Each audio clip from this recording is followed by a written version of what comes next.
He was the second of 5 brothers, Alta Hersh the oldest, Chaim Yosef, Mordechai Yehuda, and Yisroel David Tuvia. The family was also blessed with 2 daughters, Esther Rochel and Chaya Rechil. They lived in a small apartment in the religious quarter of Krakow where Eliezer sold dairy products. They were a relatively poor but loving family in a community filled with synagogues and yeshivas and some 100 Pantirers. My dad's grandparents, aunts, uncles, and cousins. Friday afternoons, the children would rush home from school and help their mother wash and scrub their home in preparation for the Sabbath. Like all his contemporaries, my dad's life was filled with religious studies and contemplation, boyhood dreams of success and love, and especially for my dad to be the greatest Jewish soccer player ever. Oscar Schindler was born on April 28, 1908, into a Sudeten German family. An indifferent Catholic growing up, his parents divorced when he was 27. He was a young man when he married Emily Petzel, the daughter of a wealthy German farmer. Oscar could never make it as a businessman. Every attempt pre- and post-war ended in failure. When the war started, Oscar finally found his opportunity. He took over a bankrupt enamelware factory in Krakow. There he would make pots and pans for the German army. There he would make his fortune. Being a large city in Poland, Krakow was immediately invaded by the Nazis in the fall of 1939. The Jewish quarter was turned into a nightmarish ghetto, many people sent to the nearby concentration camp at Plaszow. But there were a lucky 1,000 Jews who found work in Oscar's factory, the place they called Emilia for short. All through the war years, up until 1944, Oscar charmed and bribed his way to not only personal success, but as a means of keeping his 1,000 workers safe from the Nazi brutality.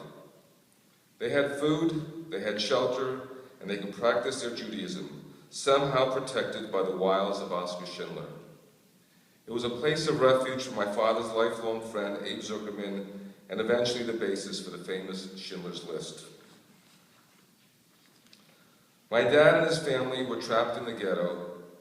His younger blue-eyed blonde-haired brother, Mordechai, who spoke perfect Polish, would sneak in and out of the ghetto for food and other needs.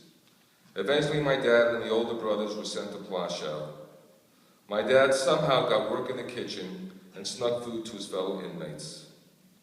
By the fall of 1944, the ghetto, the concentration camp, and Schindler's factory were all liquidated. My dad's parents, while each holding a child, were shot and murdered. The rest of his siblings were sent to the gas chambers of Auschwitz. My dad, too, was steps away from the gas chamber, but Schindler was persuaded by 2 of his Jewish workers, Mitek Pemper and Yitzhak Stern, to compile a list of 1,200 names, people who were to be relocated to Schindler's new ammunition factory in Brinlitz, Czechoslovakia. 200 names came from Plaszow, including my father's and his uncle Isaac Levenstein. My dad was listed as a sheet metal worker. He never knew who put his name on the life-saving list, but over the years, when we talked of God, and as my young liberal mind began to question everything in life, he would always remind me that it was an angel sent from heaven that inscribed his name into that list of life. Munitions were never made in Brinlitz. The Schindlers spent the last 6 months of the war caring for their Schindler Jews, their children, as Oscar and Emily called them. In the winter of 1945, Emily took my dad and some other young men to a nearby abandoned railroad car, filled with frozen Jews, no doubt being sent to a nearby death camp. Some were still alive, but their half-naked skin were frozen to the metal cars. They peeled them off and took them to the safety of the factory, where Emily nursed many of them back to health. My father, an orphan when the war ended, shunned by the people of Krakow, he found his way to a displaced persons camp in Austria, where he met his future wife Lucy, her sister Jane, and their surviving mother, Edgar Lorber. Today would have been my grandmother's 110th birthday. Happy birthday, Bob Ethel. They left the hell of Europe in 1949 and came to America, their Garden of Eden. Children were born, my sisters Betty, Elisa, and myself. With his uncle Isaac and his friend Abe, their construction business began to prosper. While Oskar had risked his life and spent his wartime fortune saving his Jews, he struggled in the post-war world. He and Emily eventually separated. He too was shunned, sadly, by his own countrymen. Besides financially helping him through those years, my father and his partners needed a way to honor their Savior and to tell his and their story. Their English was poor, and a war-weary America was only beginning to grasp the horrors of the extermination of 6 million Jews and the many more Nazi atrocities. They hit upon a brilliant idea. They would name streets after Oscar Schindler in every town and city they built in. Whenever a town official would need to approve a street name, whenever a customer would move into the neighborhood, the Schindler story could be told. This belief would turn to horror, and then in turn to recognition of heroism and the best of humanity. My dad once made a presentation to a town council where they were debating the approval of the use of Schindler Road on his subdivision plans. This was in the 50s, and the Schindler story was still a relatively unknown tale. One city official reminded the hearing that there were deed restrictions in town. No Jews or blacks were welcome.